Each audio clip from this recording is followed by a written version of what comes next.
ಅಂತ ಆಹ್ವಾನ ಪ್ರದೀಪ್ ಟೌನ್ಶಿಪ್ ಡಿ.ಕೆ. ಶಿವಕುಮಾರ್ ಅಲ್ಲಿ ಹೋಗಿದ್ದಾರೆ ಸರ್.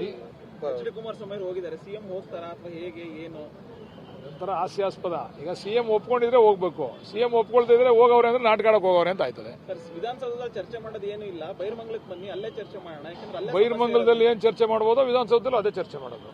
ಎರಡು ವ್ಯತ್ಯಾಸ ಏನಿಲ್ಲ.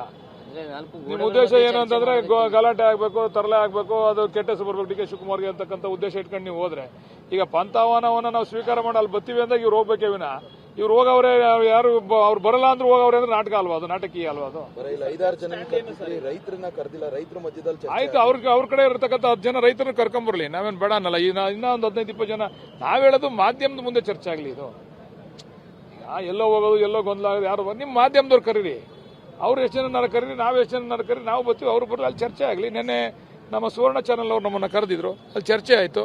ಚರ್ಚೆ ಆದಾಗ ಅವ್ರಿಗೂ ಕೂಡ ಮನವರಿಕೆ ಆಯಿತು.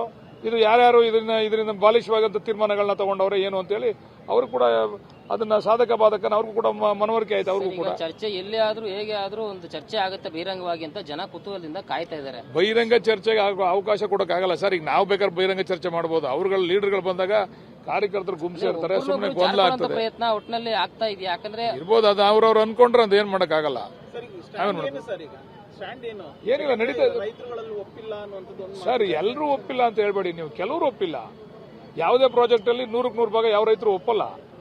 ಅದ್ರಲ್ಲಿ ಪರ್ಸೆಂಟೇಜ್ ಎಷ್ಟು ಅಂತ ನೋಡಿ. ಈಗ ನಾವು 3 ಹಳ್ಳಿಗಳನ್ನ ಅಂತಿಮ ಅಧಿಸೂಚನೆಯನ್ನ ಹೊರಡಿಸ್ತೇವೆ. ನಾವು ನೋಡೋಣ ಪ್ರಾಯೋಗಿಕವಾಗಿ ಏನಾಗ್ತದೆ ಅಂತ ಹೇಳಿ 85% ಜನ ನಾವು ತಗೊಂತೀವಿ, ದುಡ್ಡನ್ನ ಶೇರ್ ಅನ್ನು ತಗೋತೀವಿ ಅಂತ ಒಪ್ಪಿಗೆ ಕೊಟ್ಟವ್ರೆ. ಸರ್, ಈಗ ಯಾರಾದ್ರೂ ಮಧ್ಯಸ್ಥಿಕೆ ವಹಿಸಿ ಒಂದು ಜಾಗ ಫಿಕ್ಸ್ ಮಾಡಬಹುದಲ್ಲ, ಅವ್ರಿಗೆ ಅನುಕೂಲ ಯಾವ್ದು, ಇವ್ರಿಗೆ ನೀವೇ ಮೀಡಿಯಾದವ್ರು ಮಾಡಿ, ನೀವೇ ಸೂಕ್ತವಾದಂತವ್ರು. ನಾವು ಬರ್ತೀವಿ, ನೀವು ಕರೆದ ಕಡೆ ಎಲ್ಲ ನಾವು ಬರ್ತಾ ಇದೀವಲ್ಲ ಈಗ. ಸರ್, ಎಲ್ಲಿ ಈಗ ಅಲ್ಲಿ ಗೊಂದಲ ಆಗೋ ಜಾಗಕ್ಕೆ ಹೋಗ್ಬೇಕಾ ಸರ್, ಗಲಾಟೆ ಆಗೋ ಜಾಗಕ್ಕೆ ಹೋಗ್ಬೇಕಾ ಸರ್? ನಾಳೆ ಕೆಟ್ಟ ಹೆಸರು ಯಾರಿಗೆ ಗೊತ್ತಿಲ್ಲ ಸರ್, ಸರ್ಕಾರಕ್ಕೆ ಕೆಟ್ಟ ಹೆಸರು. ನಾಳೆ ಏನೋ ಗಲಾಟೆ ಆಯ್ತು, ಯಾವನೋ ಒಬ್ಬ ಬೇಕು ಅಂತ ಕಲ್ಲು ಹೊಡಿದ ಹಿಂದೆ ನಿಂತ್ಕೊಂಡು ಯಾರಿಗೋ ಏಟ್ ಬೀಳ್ತದೆ, ಗೋಲಿ ಏನೋ ಗಲಾಟೆ ಆಯ್ತದೆ, ಆವಾಗ ಇಲ್ಲೇನೋ ಲಾ ಅಂಡ್ ಆರ್ಡರ್ ಪ್ರಾಬ್ಲಮ್ ಆಯ್ತು, ಡಿ.ಕೆ. ಶಿವಕುಮಾರ್ ಅವರು ಲಾ ಅಂಡ್ ಆರ್ಡರ್ನ ಸರಿಯಾಗಿ ಮೇಂಟೈನ್ ಮಾಡೋಕ್ಕಾಗಿಲ್ಲ ಅಂತ. ಈಗ ಯಾರಾದ್ರೂ ಒಬ್ಬ ಪಾಂತಾಹ್ವಾನವನ್ನ ಕೊಟ್ಟ ಮೇಲೆ ಅದನ್ನ ಒಪ್ಕೊಂಡ್ರೆ ಹೋಗಿ ಅಲ್ಲಿ ಕೂತ್ಕೋಬೇಕು. ನಾವು ಒಪ್ಕೊಳ್ದೇನೆ ಹೋಗಿ ನಾನು ಕೂತ್ಕೋತೀನಿ ಅಂದ್ರೆ ಅದೊಂಥರ ಬಾಲಿಶ ವರ್ತನೆ ಸರ್.